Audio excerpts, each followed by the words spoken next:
ठाण्यातील ज्ञानेश्वर नगर परिसरात आज नाना नानी पार्क आणि आरोग्य केंद्र उभारण्याच्या मागणीवरून मोठा हाय व्होल्टेज ड्रामा पाहायला मिळाला।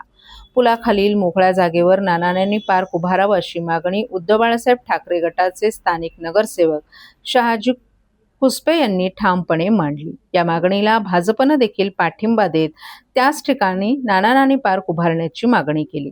दरम्यान शिवसेना शिंदे गटाचे नगरसेवक अनिल भोर तसंच स्थानिक नगरसेवक कणसे यांनी या जागेवर नागरिकांच्या आरोग्य सुविधांसाठी आरोग्य केंद्र उभारण्यात यावं अशी भूमिका घेतली होती।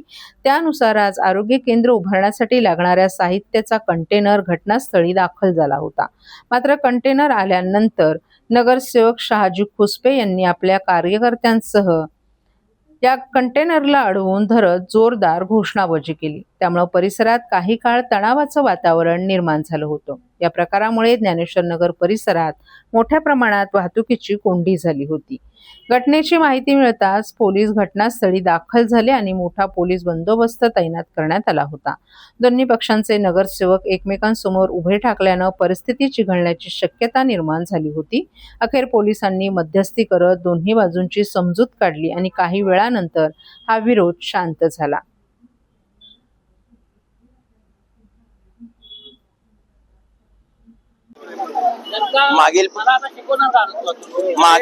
मागील 20 दिवसापासून तुम्हाला गेल्या 20 दिवसापूर्वी पण घटना झालेली असेल की जे नाना नानी पार्क जे संत ज्ञानेश्वर नगर व डॉक्टर गंगाधर नगर मधील रहिवाशांसाठी एकमेव खेळण्याचं गार्डन होतं, जे 13 वर्ष धूळखात पडलेलं होतं, त्याच्याकडे कोणाचंही लक्ष नव्हतं। त्या गार्डनचा विकास करून त्या ठिकाणी लहान मुलांना गार्डन खेळण्यासाठी उपलब्ध करून देण्यासाठी मी जेव्हा प्रयत्न चालू केले, त्यानंतर रातोरात स्थानिक लोकांनी म्हणजे स्थानिक नेत्या लोकांनी ज्या लोकांना इथे आरोग्य केंद्र करत त्यांनी रातोरात कुठल्याही पद्धतीची वर्क ऑर्डर कोणत्याही पद्धतीची परमिशन नसताना RMC कॉन्क्रीट डायरेक्ट गार्डन मध्ये ओतलं। त्या जागेची परमिशन आहे काय त्यांच्याकडे काही नाहीये।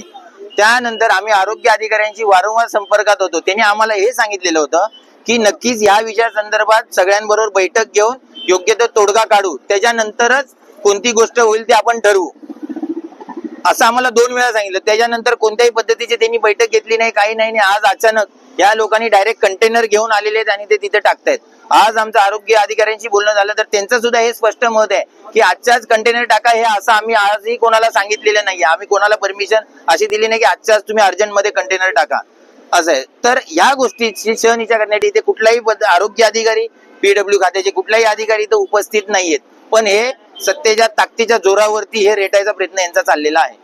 सेंट्रल गव्हर्नमेंटचा उपक्रम आहे। तुमच्या मागच्या बाजूला बघाल तर जवळपास अंबिकानगर, राजीव गांधी नगर आणि समोर बघाल तर ज्ञानेश्वर नगर, विजयनगर, त्यानंतर महात्मा फुले नगर हा सगळा स्लम एरिया आहे। 25,000 लोकसंख्येच्या परिसरामध्ये या केंद्र शासनाच्या आरोग्य योजनेचा सर्वसामान्य नागरिकांना फायदा होणार आहे, त्यांना आरोग्याच्या सेवा उपलब्ध होणार आहेत। तुम्ही जे बघताय त्या ठिकाणी अत्यंत अवस्था वाईट होती। त्या ठिकाणाचं आम्ही आता त्याच्यामध्ये बदल करतोय। त्या ठिकाणाच्यामध्ये PCC झालेला आहे, त्या ठिकाणी स्वच्छता होते, बाजूचा नाला बंदिस्त होईल आणि त्या ठिकाणी एक ठाणे शहरामध्ये चांगला लौकिक असलेलं आरोग्य केंद्र येत्या 2 महिन्यात तुम्हाला अत्यंत चांगल्या पद्धतीने कार्यान्वित झालेलं दिसेल। साहेब, त्या बाजूला शौचालय आहे, नाला आहे अशी देखील भावना व्यक्त होते आणि रस्ता देखील शौचालयाच्या मार्गातूनच तिथून जायला लागतंय। नाही, ऐका, ते जो शौचालयाचं तुम्ही म्हणताय तो शौचालय या ज्ञानेश्वर नगरच्या परिसरामध्ये पुरेशी युनिट आहे शौचालयाची, त्यामुळे त्या शौचालयाचा ज्ञानेश्वर नगर या विभागातले कुठल्याही लोकांच्याकडून वापर होत नाहीये। काही वर्षापूर्वी ज्या ठिकाणी इकडे शौचालयाची कामं सुरू होती त्यावेळी ते पर्यायी केलेलं होतं, परंतु आता त्या शौचालयांचा वापर होत नाही। त्यामुळेच आम्ही ठरवलं की या ठिकाणी ही जागा पडलेली आहे, या ठिकाणी संध्याकाळच्या वेळात व्यसनी अंमली पदार्थांचं सेवन केलेली मुलं येतात, छेडछाड होते, तर या ठिकाणी आपण जागेचा कायापालट करूया। त्या दृष्टीने प्रशासकीय पातळीवर आम्ही प्रस्ताव तयार केला। या ठिकाणी जागेचे आरोग्य विभागाकडून पंचनामे झाले, आरोग्य विभागाचं अप्रुव्हल आलं। आरोग्य विभागाने या ठिकाणी अभिप्राय दिलाय की आजूबाजूच्या 25,000च्या स्लममध्ये, झोपडपट्टीमध्ये आरोग्याच्या प्राथमिक सुविधा मिळण्यासाठी कुठलंही आरोग्य केंद्र नाही आहे, तर ही जागा परफेक्ट आहे असा प्रशासनाचा अहवाल आहे आणि ते अप्रुव्हल पण आलेलं आहे।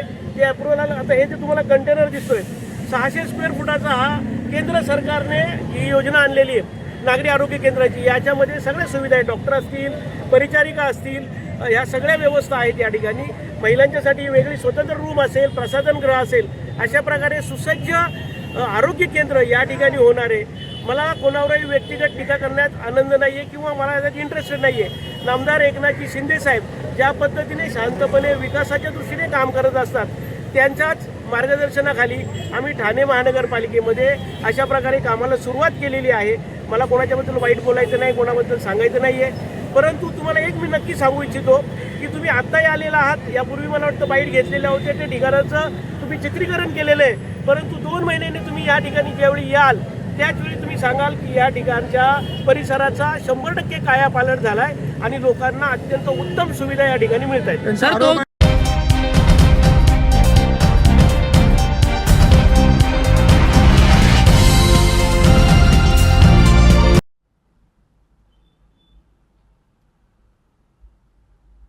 उपवन तलाव परिसरात बेकायदा दारू गांजाचं सेवन, आयुक्त महापौर दालनात बैठक होऊनही कारवाई नाही.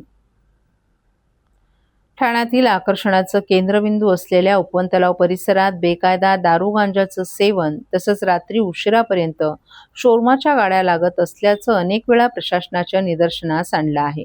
या संदर्भात महापौर आणि पालिका आयुक्तांच्या दालनात बैठक होऊनही अद्याप कारवाई का करण्यात आली नाही असा प्रश्न उपस्थित करत परिवहन मंत्री प्रताप सरनाईक यांच्या पत्नी तसंच शिवसेनेच्या नगरसेविका परिषद सरनाईक यांनी शिवसेनेला आज घरचा आहेर दिलाय. प्रेमी युगल आणि सकाळ संध्याकाळ फेरफटका मारण्यासाठी ठाण्यातील उपवन तलाव हे प्रसिद्ध ठिकाण आहे. उपवन तलावाच्या काठावर अनेक सांस्कृतिक कार्यक्रम होत असतात. या ठिकाणी आता भव्य विठ्ठलाच्या मूर्तीची स्थापना देखील करण्यात आली आहे. मात्र हा परिसरात बेकायदा टपऱ्या तसंच शोरमाच्या गाड्यांनी वेढला आहे.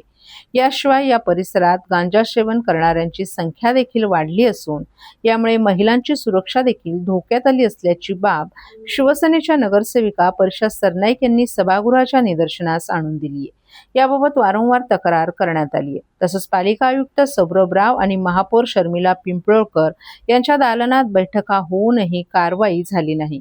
कारवाई का होत नाही आणि कधी होणार असा प्रश्न उपस्थित करत कारवाई करणार नसाल तर विठ्ठल मूर्ती दुसरीकडे स्थलांतरित करा अशी हतबलता त्यांनी व्यक्त केली आहे. दरम्यान प्रशासनाला कारवाईचा वेळ वाढवण्याचे आदेश देऊनही कारवाई का केली नाही असा जाब महापौर पिंपळकर यांनी प्रशासनाला विचारलाय. तर रात्री 10 वाजेपर्यंत कारवाई करण्यात येते, त्याचा वेळ आणखीन वाढवण्यात येईल. तसंच कारवाई न झाल्यास अधिकाऱ्यांवर कारवाई करण्यात येईल असं स्पष्टीकरण अतिरिक्त आयुक्त प्रशांत रोडे यांनी दिलं आहे.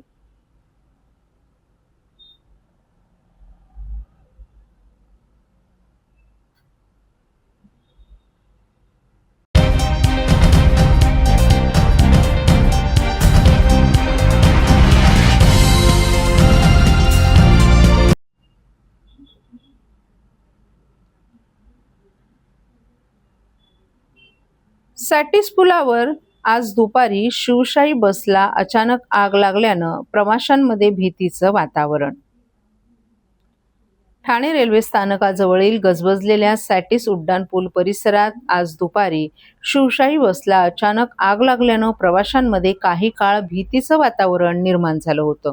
सुदैवानं चालक आणि वाहक यांच्या तत्परतेमुळे सर्व प्रवाशांना वेळेत बाहेर काढण्यात यश आलं आणि कोणतीही जीवितहानी झाली नाही. ठाणे महानगरपालिकेच्या आपत्ती व्यवस्थापन विभागानं दिलेल्या माहितीनुसार आज दुपारी सुमारे 1:30 वाजण्याच्या सुमारास डॉक्टर नारायण विष्णू उर्फ नानासाहेब धर्माधिकारी पादचारी पुलाजवळील सॅटिस पुलावर ही घटना घडली. संबंधित खासगी शिवशाही बस स्वारगेट येथून वसईकडे जात असताना अचानक बसमधून धूर निघू लागल्याचं निदर्शनास आलं. या बसमध्ये एकूण 14 प्रवासी प्रवास करत होते. त्यापैकी 10 प्रवासी स्वारगेटहून तर 4 प्रवासी ठाण्यातून बसमध्ये चढले होते. दूर दिसताच चालक संतोष किसन गवळी आणि वाहक मिलिंद सोनावणे यांनी तात्काळ सर्व प्रवाशांना सुरक्षितमध्ये बसमधून खाली उतरवलं. घटनेनंतर परिसरात काही काळ गोंधळाचं वातावरण निर्माण झालं होतं. आग पसरू नये म्हणून अग्निशमन दल, आपत्ती व्यवस्थापन विभाग, ठाणे शहर पोलीस आणि वाहतूक पोलीस तातडीनं घटनास्थळी दाखल झाले. अग्निशमन दलानं एक अग्निशमन बंब, बचाव वाहन आणि पाण्याच्या टँकरच्या मदतीनं ही आग आटोक्यात आणली. सुमारे 2:30 वाजेपर्यंत ही आग पूर्णपणे विझवण्यात यश आलं. दरम्यान या घटनेत एक महिला प्रवाशाच्या बॅगेतील काही भाग जळाला असला तरी तिने आपले सोन्याचे दागिने सुरक्षितपणे परत मिळवले. आगीचं नेमकं कारण अद्याप स्पष्ट झालं नसून संबंधित यंत्रणांकडून पुढील तपास सुरू आहे. स्थानिक नगरसेवक संजय वाघोले आणि आपत्ती व्यवस्थापन अधिकारी YM तडवी हे देखील घटनास्थळी यावेळी उपस्थित होते. सॅटिस बीचवर राज्य शासनाची शिवशाही बस होती. त्यांचं जे त्या ठिकाणी ड्रायव्हरच्या बाजूला जे काही बोनेट होतं त्या बोनेटच्या इथे शॉर्ट सर्किट झाली आणि त्या ठिकाणी बसने पेट घेतला. बसमध्ये असलेले जे प्रवासी होते जवळजवळ 20 प्रवासी होते. या ठिकाणी ठाणे महानगरपालिकेच्या परिवहन व्यवस्थापक मधले जे कर्मचारी आहेत आपले त्या लोकांनी तात्काळ या ठिकाणी फायर ब्रिगेडला फोन केला आणि जे प्रवासी होते त्या प्रवाशांना सुखरूप बाहेर काढलं. आणि त्यामुळे सॅटिस वर या गाडीने पेट घेतला. ताबडतोब फायर ब्रिगेडचे कर्मचारी आले. कुठल्याही प्रकारची मनुष्यहानी या ठिकाणी झालेली नाहीये. परंतु PMT मधल्या या ठिकाणी जे कंट्रोलर होते त्यांचं मनापासून या ठिकाणी अभिनंदन करतो. त्यांनी तात्काळ फायर ब्रिगेडला या ठिकाणी फोन केला आणि कुठल्याही प्रकारची मनुष्यहानी झाली नाहीये. आता आग आटोक्यात आलेली आहे.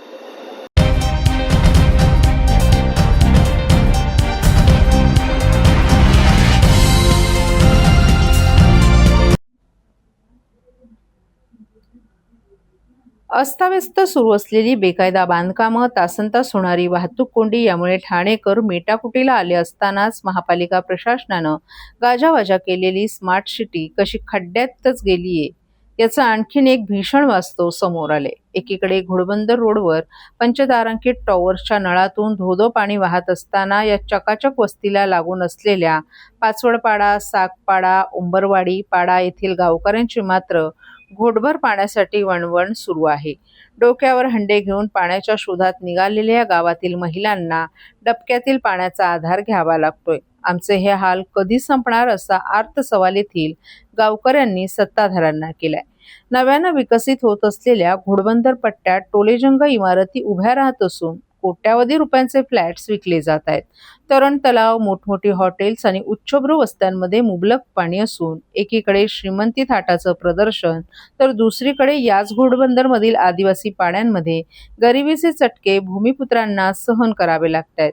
वडवली पोलीस ठाण्यापासून थोड्याच अंतरावर पाचवडपाडा, सागपाडा आणि उंबरबावडी पाडा असे 3 आदिवासी पाडे आहेत. सुमारे 700 लोकवस्ती असून येथील रहिवासी हे भूमिपुत्र आहेत. या पाड्यापासून जवळच ज्ञानगंगा कॉलेज आणि हावरे सिटीचा परिसर आहे. तेथे मुबलक पाणी असताना आदिवासी पाड्यात मात्र पिण्यासाठी पाणीही मिळत नाही अशी भयाण परिस्थिती आहे.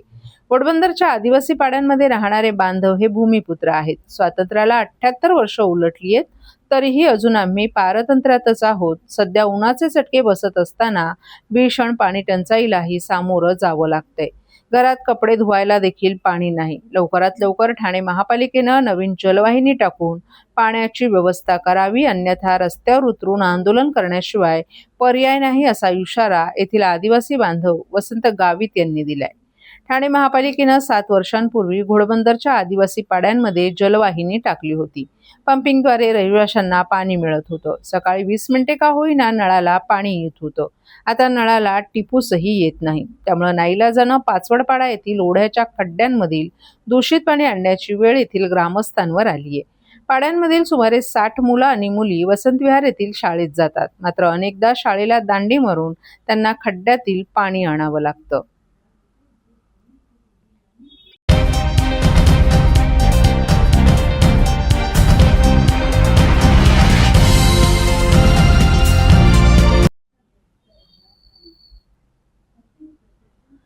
ठाण्यातील गजबजलेल्या चरई परिसरात पुन्हा एकदा चोरीच्या घटनेनं खळबळ.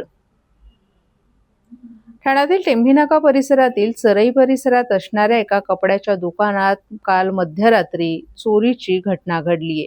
हा चोर तब्बल 8 मिनिटं दुकानाचं शटर तोडत होता. मात्र तरी देखील त्याच्यावर कोणाचीही नजर पडली नसून मागील काही दिवसांपूर्वी याच चरई भागात एकाच रात्री तब्बल 4 ते 5 दुकानात चोरीची घटना घडली होती. यामुळे पुन्हा एकदा पोलिसांच्या रात्रीच्या बंदोबस्तावर प्रश्नचिन्ह निर्माण झाले. या चोराने या दुकानातून मोठ्या प्रमाणात पैसे आणि काही सामान चोरी केल्याचंही दिसून आले. या संपूर्ण घटनेचा CCTV सध्या समोर आला असून नौपाडा पोलीस या प्रकरणी पुढील तपास करत आहेत.